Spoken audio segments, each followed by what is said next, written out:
welcome CTL graduate Noelle Timberlake.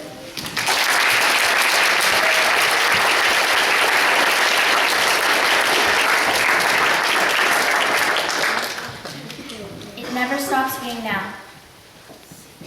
All my life, I've been able to adapt to change easily. Events like my first day of kindergarten, the first time I moved house, or an overnight I spent at a friend's didn't affect me. I never felt the difference between my prior knowledge and experience and the version of me I became afterward. As I grew older, I became more aware of how important school is. The awful thing is, at my old school, I was the only one who cared. The other kids in my class were more concerned with the number of Facebook friends they had than the number of good grades they earned. I felt alone, begging for knowledge and never getting what I needed. Then I found CTL. It was a school where wanting to learn didn't make you a nerd or a dork. It was a community of learners. Coming to CTL was the hardest transition I've ever made.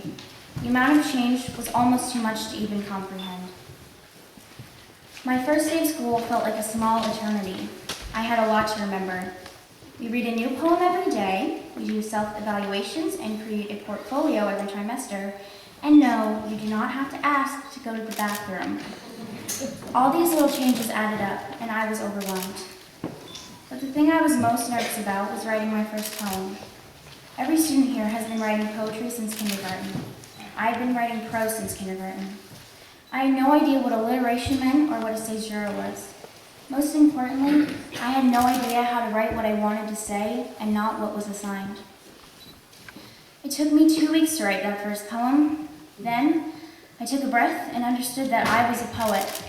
After that, I didn't blink when I wrote a new genre. It became a routine, a welcome one, like everything else. Then school began moving too fast. All of a sudden, I wasn't writing poetry in the first trimester of 7th grade. I was writing it in the last days of the 8th grade. Now I'm graduating. I stand here as a product of CTL, and because of CTL, I have a voice. I'm not afraid to put myself out there and stand up for my opinion. Before, when people talked about politics, I used to remove myself from the conversation, thinking I had nothing to contribute. Now I engage in the conversation.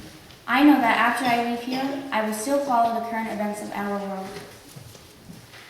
But the most important gift CTL gave me was what I wanted in the first place. And education. My dad used to say to me, knowledge is power. CTL gave me that power, and I'm going to use it for good.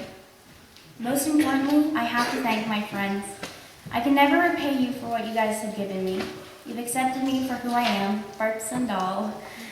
I wouldn't be myself without you, and I wouldn't have the confidence to show who I am. You'll never understand how grateful I am. Just know that you've changed how I see myself and how I see other people too. The only word for it is hallelujah, which is why I'll be singing Hallelujah written by Leonard Cohen tonight.